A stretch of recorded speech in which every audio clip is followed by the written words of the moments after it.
So, hi everyone. Welcome to the Adolescent and Young Adult panel. My name is Jill Lee, and I'm going to be moderating this session with Kareem Sadak here. So, I'm just going to introduce myself first.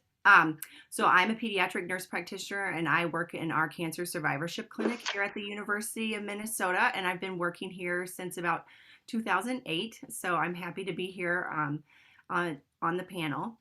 And then, Kareem, why don't you introduce yourself as well?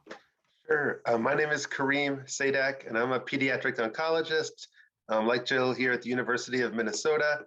And I'm the director of our Childhood Cancer Survivor Program.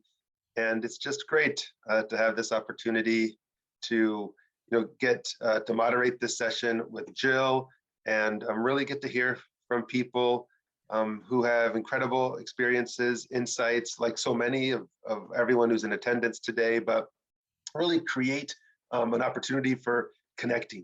So let's talk about our panelists today. We have Helen Fagrelius, Carly Jopp, and Jess Porter.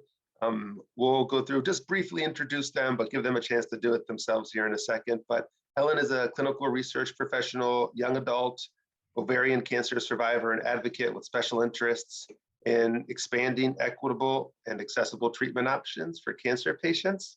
Thanks for being here, Helen. And then next we have Carly Jopp. She is a survivor of rhabdomyosarcoma of 23 years. She was diagnosed when she was 5 years old with stage 4 cancer in her left ear. And then she, despite all the odds, 1 year later left her the hospital cancer-free. So welcome, Carly. And then Jess Porter is our last panelist. He was diagnosed in 2007 when he was in school, gearing up for his baseball season with osteosarcoma. It was found in his right tibia. He ended up going through treatment, having a total knee replacement, and underwent physical therapy and is doing well. And he is a proud dad of his baby girl. So welcome, Jess. So like Kareem mentioned just before we get started, just a couple of ground rules we want to talk about. The goal of this session is to have everyone try to help each other and in attendance feel better about things and be more hopeful and know you're not alone in this survivorship journey. We're going to try not to focus on specific diagnosis or treatment or giving medical advice, but just helping each other through practical situations. So feel free, if you have supportive comments, you can leave those in the chat. You can even do direct comments to each other, or you can give them to everyone as well, using, like Kareem said, the Q&A for questions that you have. So first off, we're going to have each of the panelists do a little bit of an introduction themselves. So Helen, why don't you start? We'll have you introduce yourself, talk about your diagnosis, your age at diagnosis, and just whatever you feel comfortable sharing about your treatment and what you remember going through that journey. Yeah, so I'm Helen Fagrelius. I am currently working at the Masonic Cancer Center in the clinical trials office with our cell gene immunotherapy team, specifically working on treatments for our leukemia patients. So I'm just really humbled to be working in this field. And a little bit about my diagnosis. I was diagnosed at 17 and a half during my junior year, at the end of my junior year of high school, after a couple of trips to the ER with extremely bad lower abdomen and lower back pain. And treatment for me looked like a couple of emergency surgeries, ending with the double salping oophorectomy the summer after I was diagnosed. And I have been on hormone replacement therapy ever since. So that's the long and short of it. Well, thanks so much, Helen, for sharing. We appreciate it. So next we'll have Carly share a little bit about your age at diagnosis, whatever you feel comfortable sharing about your treatment. Okay, yes. So like Jill said, I was diagnosed with rhabdomyosarcoma 23 years ago, so when I was 5, so what seems like a super long time ago. And I can kind of give you the quick story of how we found it.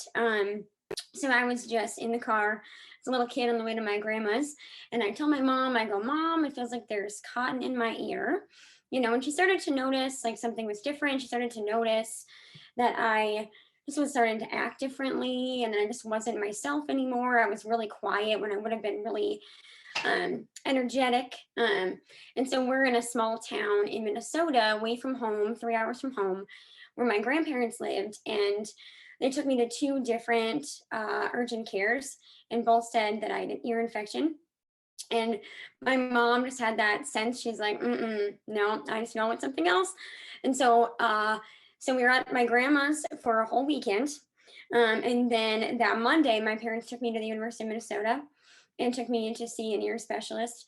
And that doctor said that I had stage 4 rhabdomyosarcoma. And he actually told my parents that they should be prepared to leave me or have me die from this because it was so far gone. And his exact words were that it was about to touch my brain. And so in one weekend, I lost the hearing in this left ear. So it was in my left ear and down around my carotid artery. And so I totally went deaf. That's why I felt like there was cotton in my ear. And then I actually lost the nerves on the side of my face all that one weekend. And so from there, I went into intense chemo and radiation.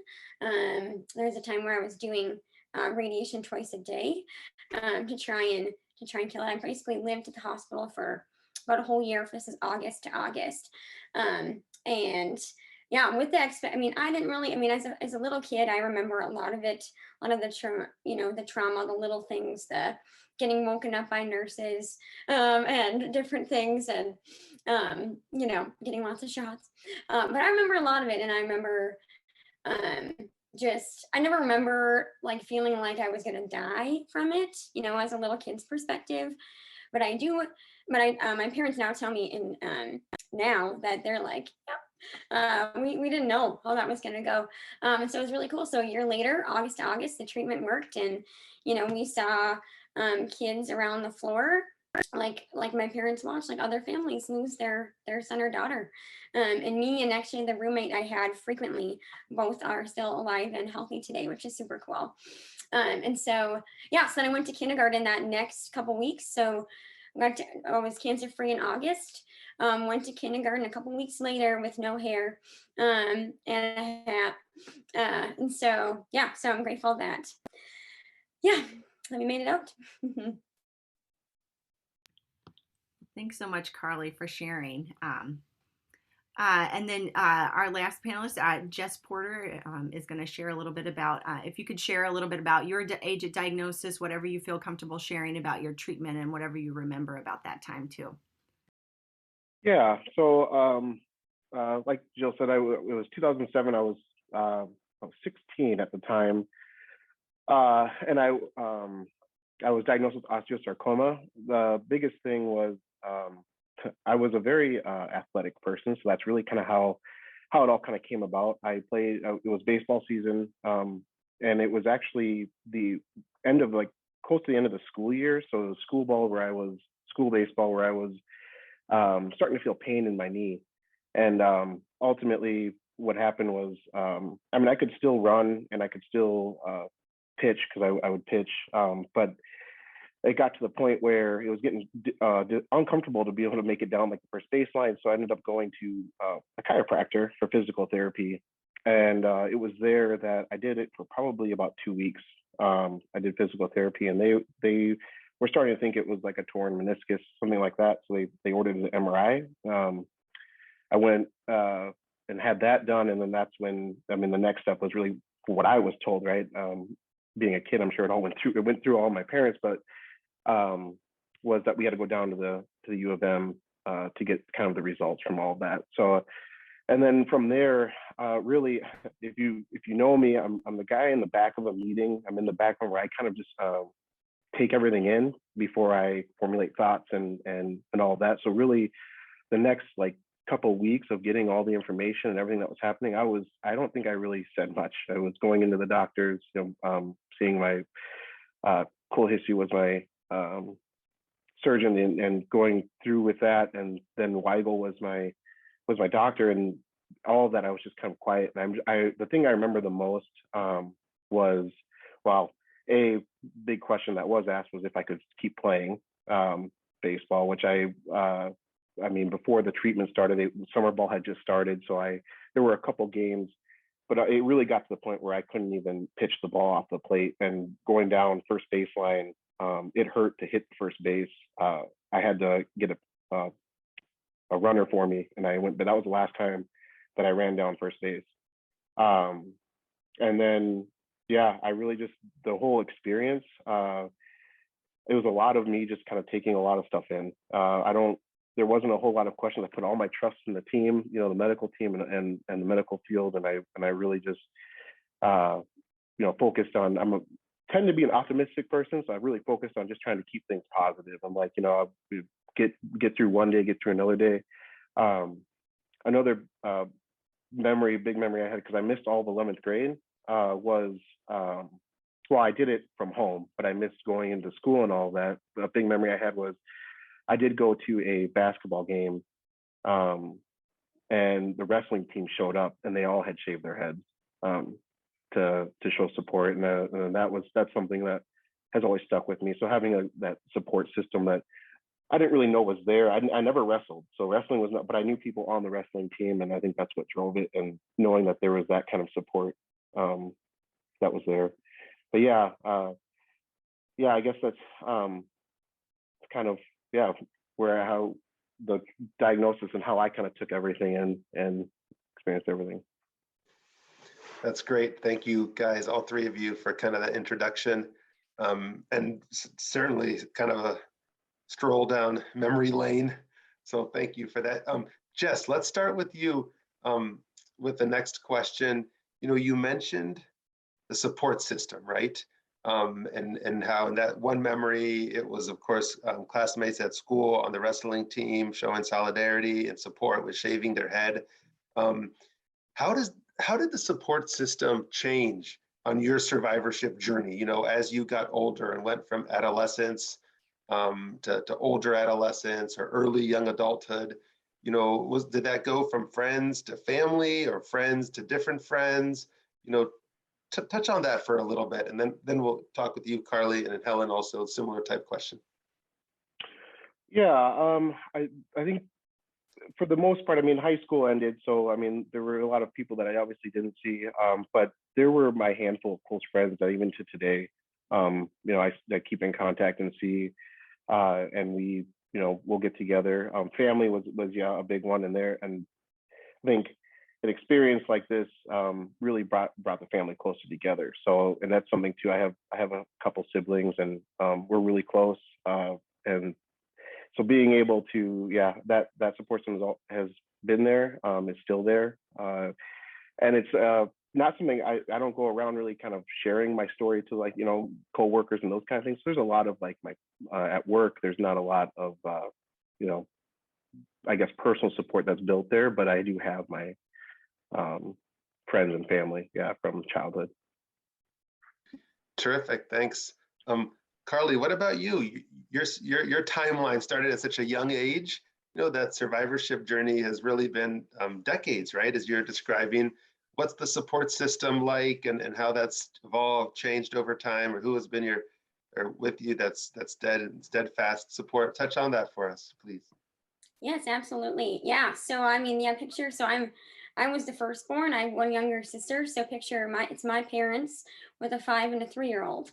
And so, and I was old, like I said, I was old enough to know what was going on, but from a little kid perspective, you know. And so if you talk to my parents, they'll tell you what a life altering moment that was when they got that news. And so it's really cool though, looking back, and you know, so my parents, they went to, they just, you know, dove into help from other people at church, friends, family.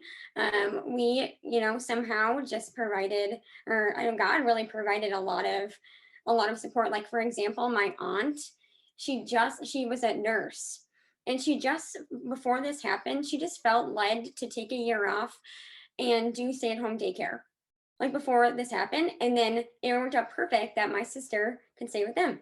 And then so my parents kind of took turns. We lived about 45 minutes from where I was getting my treatment at the U, and so my mom would go to work. She was a teacher, and it was super cool because that year she happened to have 4 parents in her class of kindergartners that were doctors that totally understood. And so she would go to work, then she would drive to the hospital and be with me at night, and then they would go back home or spend the night at the hospital and go to work. And then my grandma would come and hang out with me during the day. So it was somehow, whether it's a relative, my parents, a neighbor, I was never really alone as I was staying at the hospital, which was super cool. I know there is like a ton of kind of like prayer chains and people praying, and I've met people that are like, I prayed for you when you were sick, and like I never knew you, like that's super cool.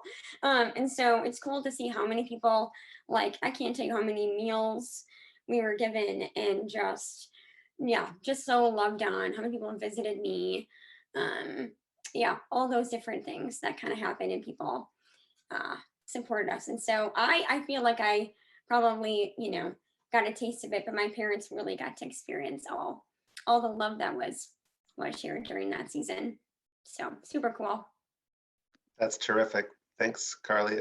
Helen, how about you? With the support and where it was, or where you wish it had been, or like how that's evolved over time, through your journey after treatment.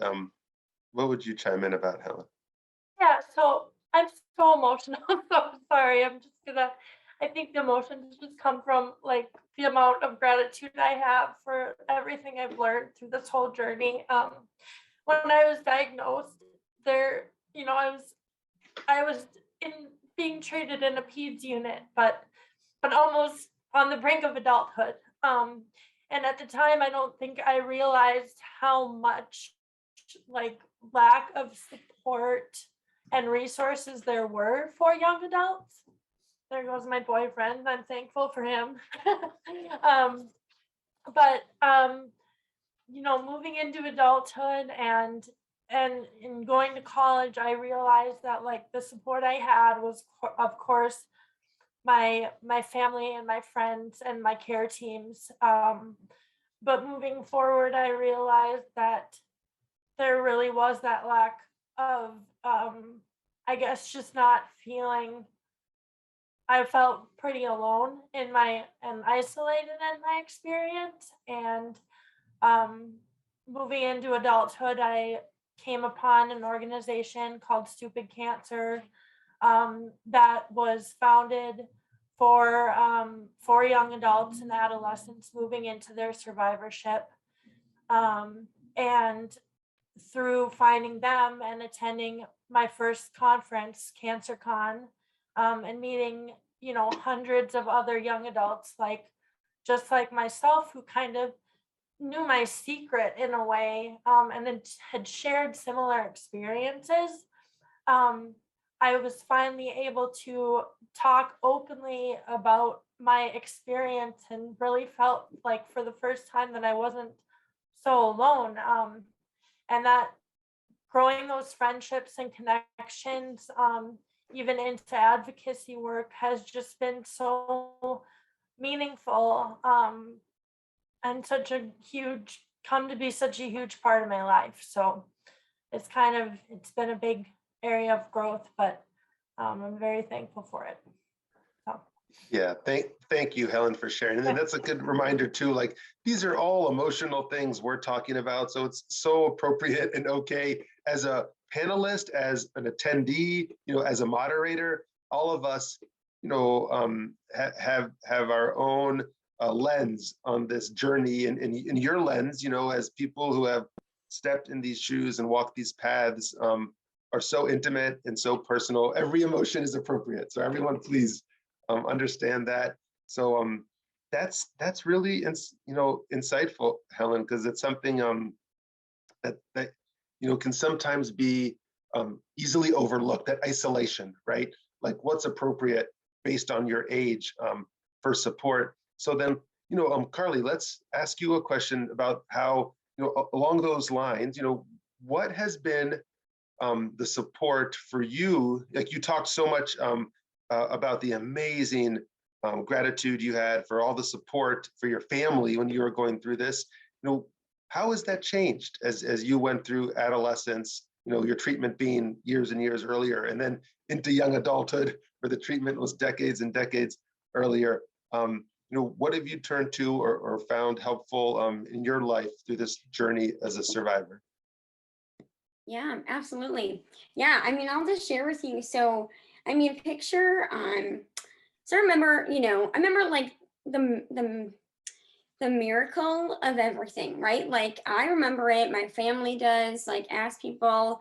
It was it's no small thing that I actually am okay. Like I was supposed to die. I was supposed to die from this. And then they also said, like, Carly, you're gonna have severe brain, like, 'cause this is the radiation was to my brain, right?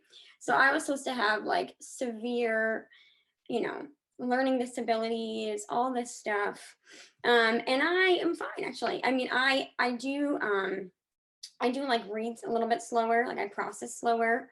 So I've dealt with that. But so there's the after effects, right? That haven't gone away. But I will say, so I went from okay, the miracle of it all to public school. Okay. And so picture that. And I'm like going to kindergarten. This is like no. And so I do remember I had a lot of insecurity, a lot of self-guilt, or or self-pity, I should say. I was like, why does that happen to me? Why is that kid normal, whatever that is, right? And why did this have to happen to me? And so I'm going through grade school, wrestling then with these different issues.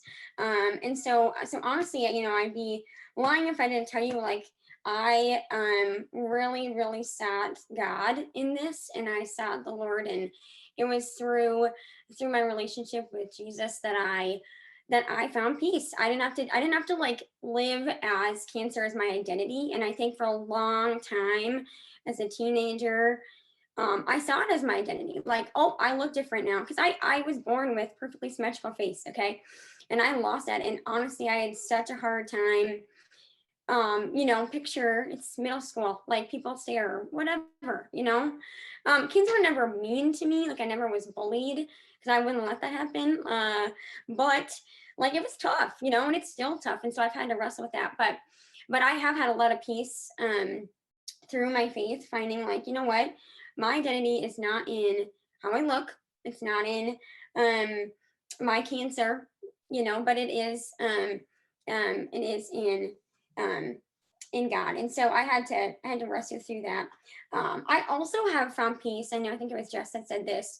Something that's been helpful in healing is actually telling people. Like I find it's so great getting to share the story with people. Like I'm a teacher, I'm an art teacher, and I tell my kids, like first day, like meeting them, hi, I'm gonna tell you a little bit about me, and I give them the 2-minute story, and it's awesome. And then they're always like, whoa, and then they get more vulnerable, and they'll say like, hey, my aunt had cancer, my grandma, and then they like we just already have this rapport, and it's super cool.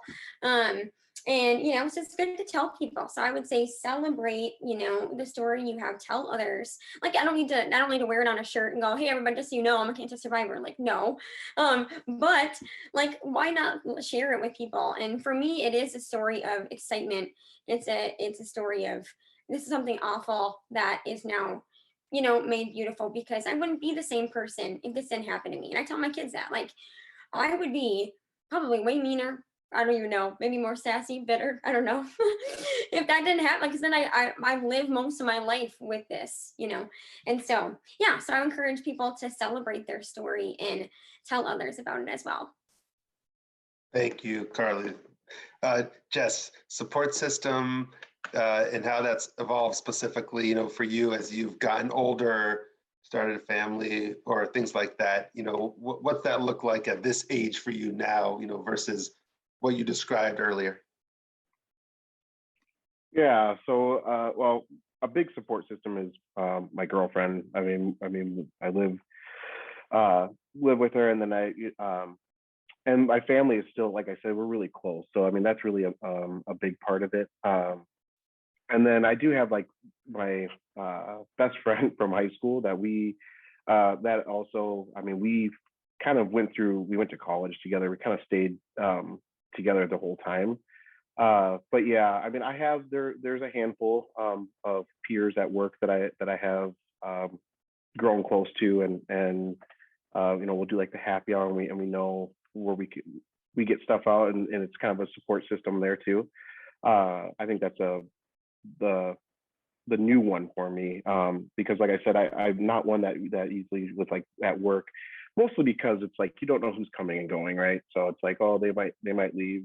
And maintaining a friendship when someone leaves like a place of employment that you work with is not easy. So, but yeah, so that's kind of what it looks like now. I think a big one is my girlfriend, and being able to kind of communicate everything, whether if I'm having a down day and just share why I'm having a down day, what it is exactly. That might be 9 out of 10 times it's the fact that like, there's things that I can't do that I was able to do, right, with the knee replacement. So but yeah, being able to communicate that goes a long ways. Great, thanks guys. So there's some queue. I think a couple questions have come through. Yeah. So the first question that's come through is, can you guys, we can, any of you guys can touch on this. How can survivors address, survivorship guilt? Have you guys ever experienced that? And, do you have anything you want to share on that topic?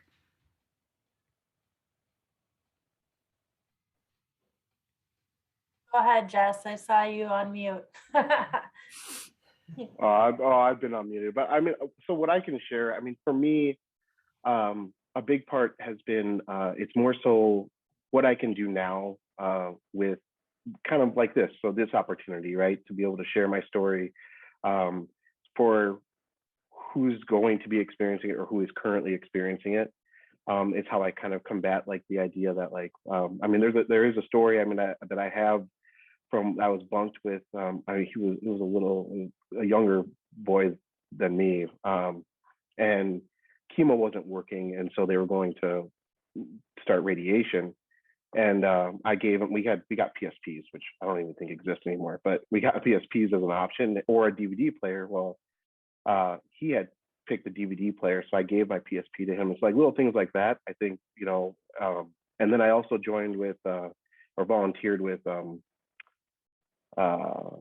what's it, Rain and Sarcoma, which is a nonprofit. So I really kind of take that energy, or that kind of could be negative, and I try to use it for positive. Turn around and use it in a positive way. Joining studies, things that can help advance. So the next group that has to go through something similar that I did, maybe there's more information, so it's not the same experience that I had.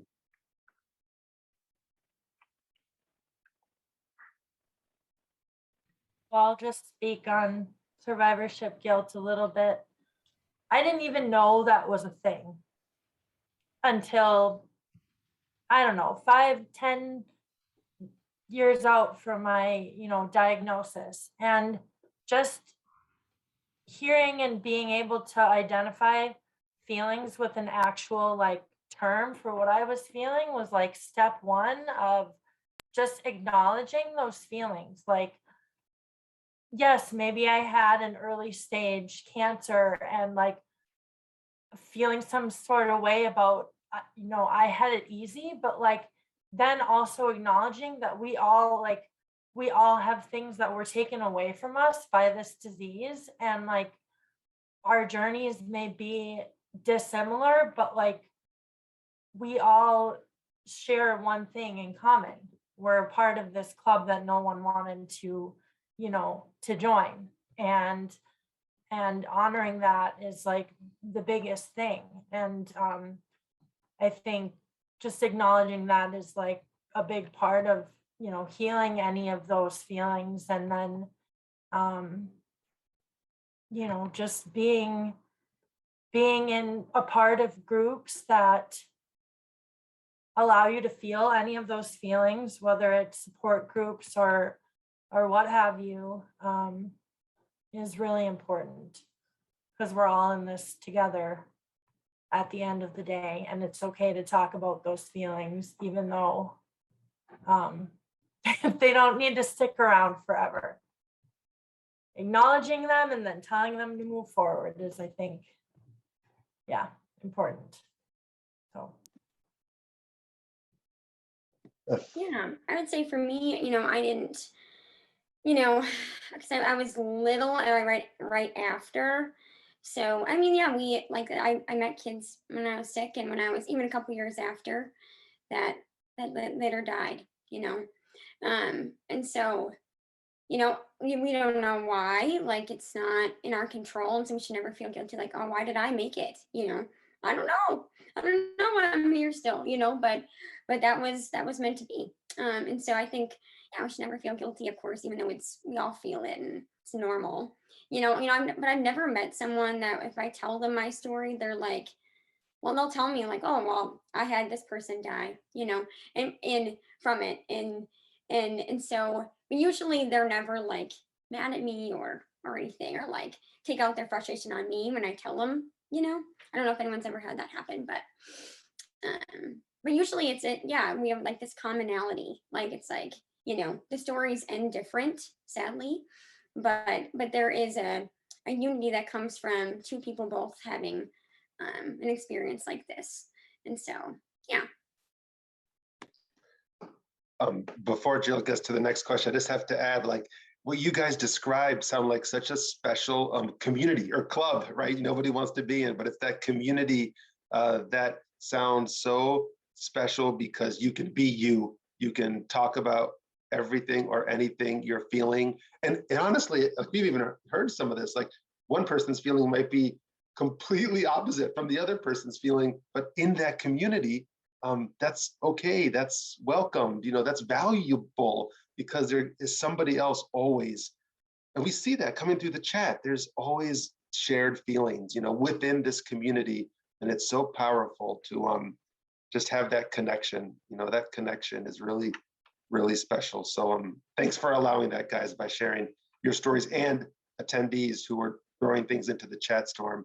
That connection can even happen over Zoom or a chat or a Q&A virtually. Go ahead, Jill. Sorry to interrupt. Yeah, thanks guys so much for sharing that. So we have one other question that's come through. So what kind of support services or programs did you receive from the hospital that you feel like helped you? Or are there other programs that like you wish you would have had access to when you were going through treatment? Why don't we have Carly start, since she had the finished up just a second ago. Sure. Yeah. Well, let's see. I mean, as far as like support systems or like programs, for me, I mean, the main one I could think of growing up that was really helpful, because like I said, I was a kid, and so I wasn't an adult like ready to have deep conversations about this, but I did go to a summer camp every year called Camp Courage that would do a week every year um, for kids that had childhood cancer and their siblings. We went every year, and it was so cool because this whole week at camp, it was all kids that had went through something like this. And I remember being there like, these people understand me. These kids understand me. Like we all had different issues, or not issues, but we all had different things we're still dealing with, right? Different medications, different this. So, different challenges we still face. But oh my gosh, I just remember really connecting with those kids. And then I would sometimes see them year after year. And then even my sister, like she could connect too, because she's had to deal with a little bit of like not neglect, but she was kind of like, I'm the one that always is concerned about, even as an adult. My mom's like, Carly, are you okay? And like, yeah, I'm good. But no one ever like really considers or worries about her as much, and so she had a safe place of like, oh my gosh, this other girl that I met, she's got a sister with cancer or had cancer. So that was the main thing for us that really was encouraging every year.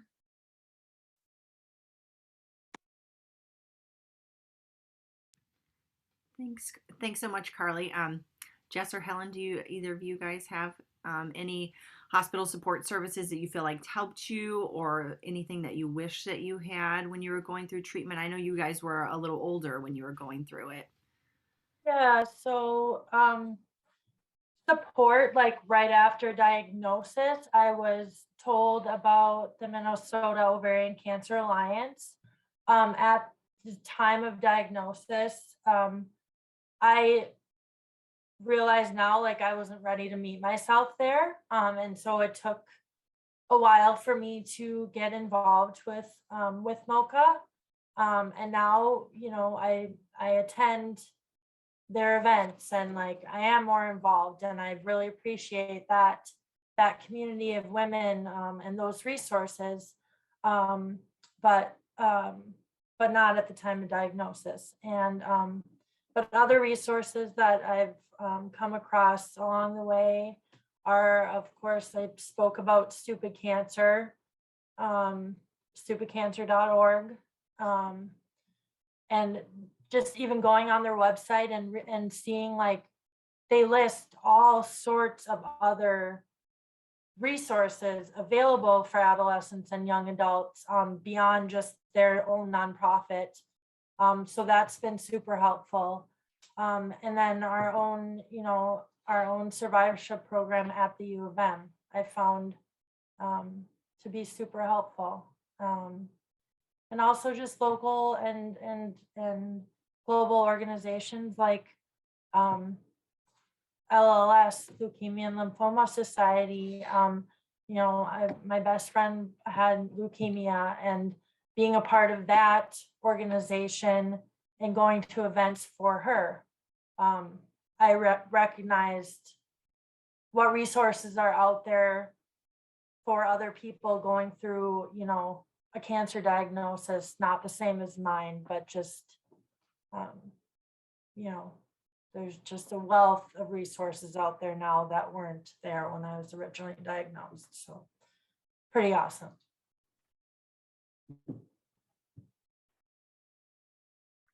Yeah, for me, I think the biggest one is that Ranian sarcoma. I was introduced to, and then it started with just I didn't volunteer right away, but I experienced, you know, kind of what they offered. You meet people that it wasn't necessarily osteosarcoma, but it would be a sarcoma that they may have experienced, and then you see all the stories that they share too. It's come a long ways from what it used to be, as far as like the stories that they have, and it has grown. And it was kind of unique to be part of that, right? The helping it grow. As for kind of after, I guess be more of adult, but like, you know, after treatment and all of that, I don't remember how I found them, but cancer and careers was something that I think is also unique. It's a way that it's an organization that helps kind of navigate whether if you're currently going through cancer, and then if you're, you know, what careers, and if you want to change careers, those kind of, it helps you navigate those things. Or if you're, you know, post treatment and things which I found helpful for me, because I mean, I was, like I had said, I was an athletic kid, and I always enjoyed doing more athletic things. So what my career options were narrowed down to things that don't involve running, for example. And so like it was helpful to kind of go there and get an idea of, you know, how to find what you're passionate about that's maybe outside of what you maybe thought you would be passionate about, and those kind of things, which I wish I would have been introduced before college, because it probably would have saved me going to 3 different colleges. But you know, yeah, it was that's one that I think I was grateful to kind of, I don't remember how I found it, but that I was introduced to. That's great, guys.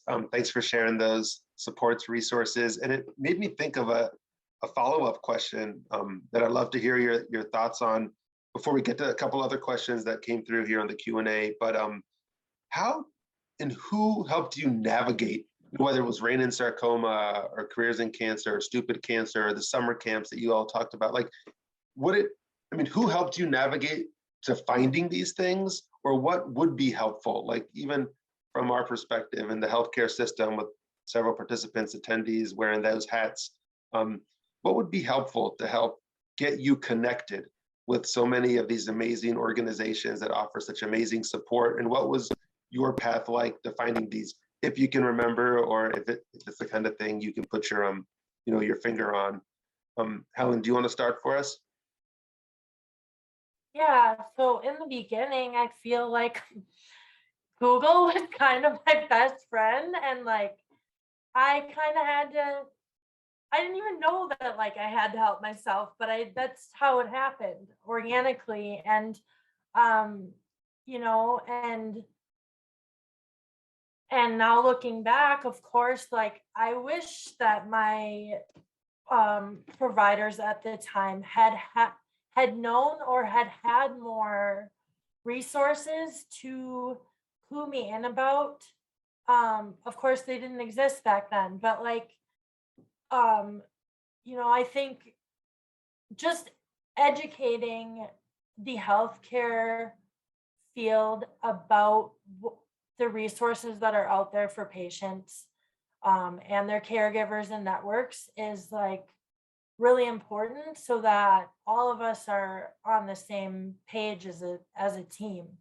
And I can't stress enough how much of a big deal like self advocacy is, but like the patient shouldn't have to be doing that when they're going through everything that they're going through, um, alone. So those are my 2 cents. No, that's great, helpful. What about you, Carly? Any recollection, either today or in the past, about how you got connected with these things, or what would be helpful? Mm-hmm. Yeah, I'm trying to remember now who would have referred us to that camp. It probably would have been either a doctor, a nurse, or it could have been someone we met. Another organization I got to also, I just thought of as we were talking, we were part of or get connected with was Children Cancer Research Fund. I would do like they have a drawing contest every year. I think I won one time. And so that, and then just getting to meet different people at like the Make a Dream banquet. And yeah, so at various situations, we met other families, and along the line, someone, now this is like when there was dial up, okay? So we didn't have, it was all word of mouth, what you heard. And so through the, different networks, we kind of got connected to those different things. And someone probably said, hey, my kid's going to the summer camp, come along. So yeah, so now it's a different era where we can give people a piece of paper with all these different things to get connected to. I wonder too if people, would be like as soon as they're done with their treatment, can they just be handed something simple? Or here's a list, like I said, a list of links that could be helpful.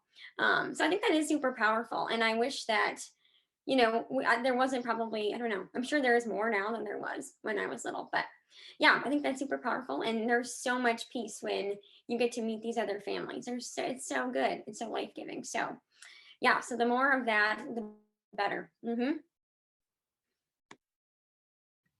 Thank you. Jess, any thoughts on your end?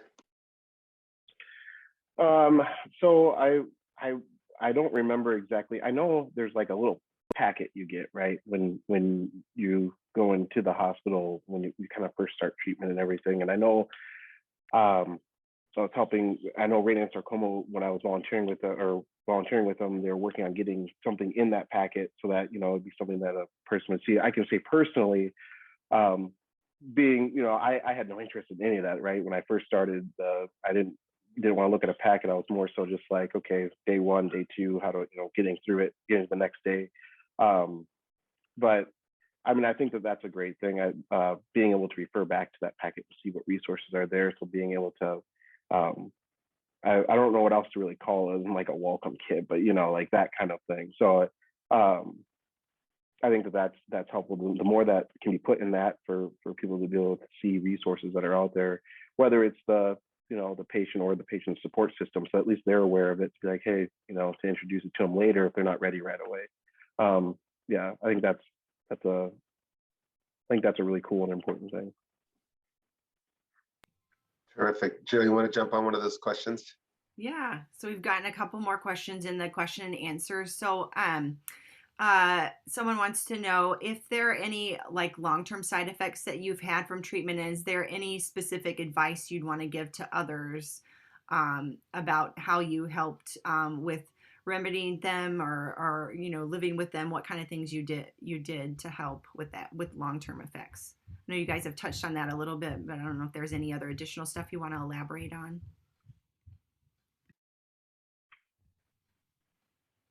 Jess, why don't you go first, since you just were talking last? We kind of do that. Whoever's last goes Yeah. first next.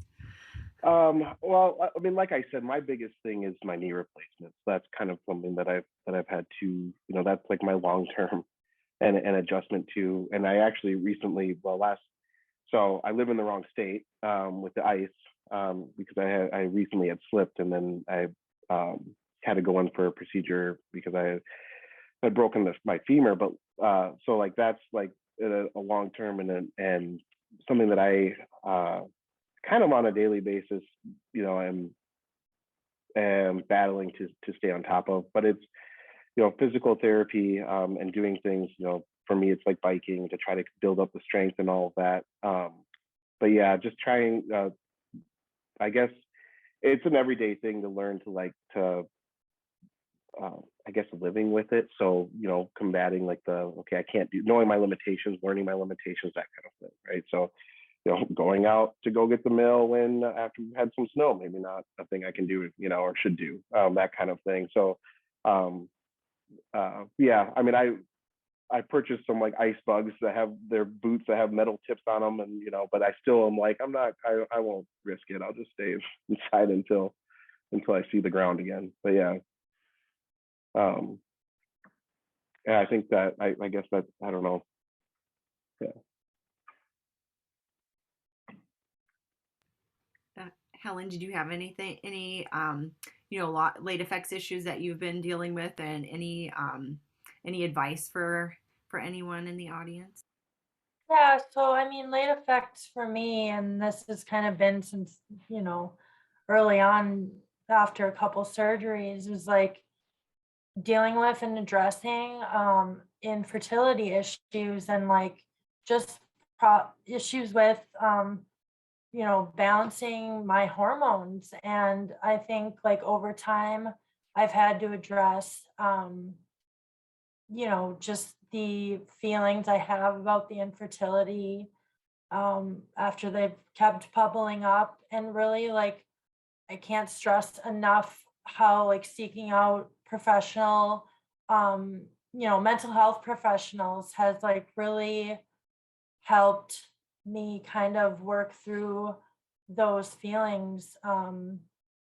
And yeah, going to therapy, finding someone else to talk to beyond your, familial and social networks is like 100% okay, and has really helped a lot. Yeah, for me, I would say, yeah. So I mean, okay, so this all happened before I was fully grown. So I am way shorter than I would have been. Like my younger sister is like 5'8". I'm barely 5'1". So just little things. So like, and then, like my body had to grow. And so, yeah, so I mean, just little things. I mean, like I said, the biggest one is being half deaf. And I don't really have even like a working eardrum. And so that adjusting to that will never be the same, and the like processing slower. And then I gotta be really, really, really careful in front of the sun. So like I cake on the sunscreen, like 7 days all the time. And so, but like, okay, so yeah, I've had to live with all of this stuff most of my life, things that I would look over and like, well, my friend doesn't have to deal with this. My sister doesn't have to deal with this. And I remember my mom and I having a conversation like when I was younger, and I was like, Mom, like, when am I going to be done? Like, why do I keep going back to the doctor yearly or whatever for checkups? And she's like, Carly, like, never. You're going to always have to do this. And it's like, oh, that was okay. That's kind of tough. Like, even when I'm 40, I'm going to be going in. And so for me, like, it's always been, I'm grateful. Like, it's never, for a long time, it hasn't been a fear of the cancer coming back, but it's the after effects that we watch, right? And so yeah, that's never going to go away. I'm always going to be needing to be, checked frequently, but that's good. And so I've had to learn, like, yes, this is kind of a burden that I am still going to be required to carry, like all of us, I'm sure, have our different burdens we have to carry. But I've learned, like, okay, someone else has always got it worse. And I don't need to compare my situation. I can be grateful that I'm alive and living. And yes, I have to be extra cautious and do these different things, but it could be worse. So I've tried to have a good outlook, good perspective. But also, yeah, know that it's not quite the same for me that it is for the average person. Mm-hmm.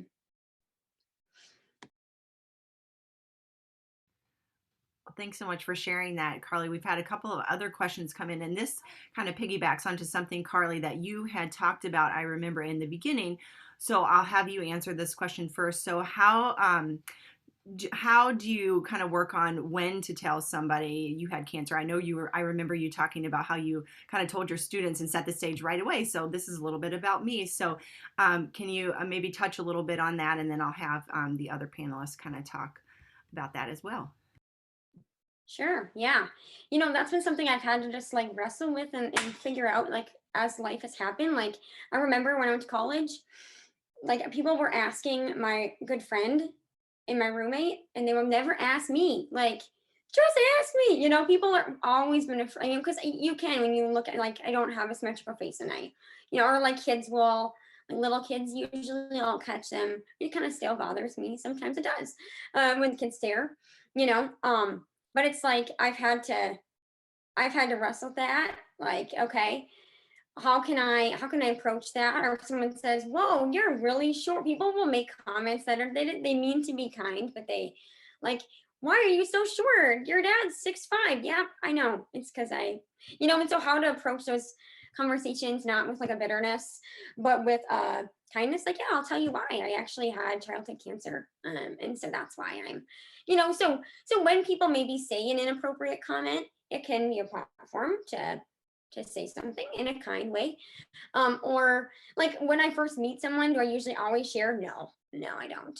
I've had to, like, yeah, usually it's after I befriend someone, then I go, hey, I really want you to know this about me, after, starting to get to know them. So it's usually not the first thing. Like I said, like, at first I was like, gosh, do I really need to just tell everybody, like, hey, everybody, just so you know, no, like, I don't need to wear it as a billboard. But when the conversation's appropriate, I can briefly say, yeah, you should know this about me, because it affects my everyday life. So I don't know if that answers the question, but there is I think it'd be weird if I didn't tell people too, like, they should know this is a huge part about who I am.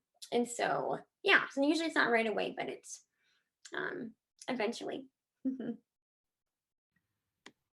Yeah, so Helen or Jess, I don't know if you guys have any comments on that. We have like maybe a couple minutes left before we have to wrap up. I can just say that I can relate to that. It's not right away. I think I lead a team of like 13 team members at Target, and for my job, and I mean, I think I've been enrolled. I've known them for about 6 months. I've just now started to like build the rapport where I'm like, and usually it's worked into conversation. So if we're talking about something and it's like, well, they can't do something anymore that they used to be able to do. Well, hey, I can relate to that. And then it just builds, it kind of goes into, why can't I? Well, this is why. And but yeah, usually it's how much time is invested, I guess, into somebody, and then that's when I'll open up about it. Yeah, and I'll just piggyback and say, like, usually it comes out organically, and there doesn't have to be any set timeline. I think I saw in the Q&A someone was asking about when is the right time to tell someone, and that maybe talking about your diagnosis scares people or wigs them out, whatever. And I'm just here to say that, like, caring for someone else's feelings is not your responsibility. And that, this diagnosis and what you've been through is part of your truth. And so you sharing that and being vulnerable and courageous enough to do that is the right thing to do when you feel it's the right time. So. Great. No, thanks so much for all those insights. Well, unfortunately, our panel is going to need to wrap up, so you guys have time to go to the next session. So we really thank you guys all for your thoughtful conversations and questions. And with that, we're going to have to conclude this session.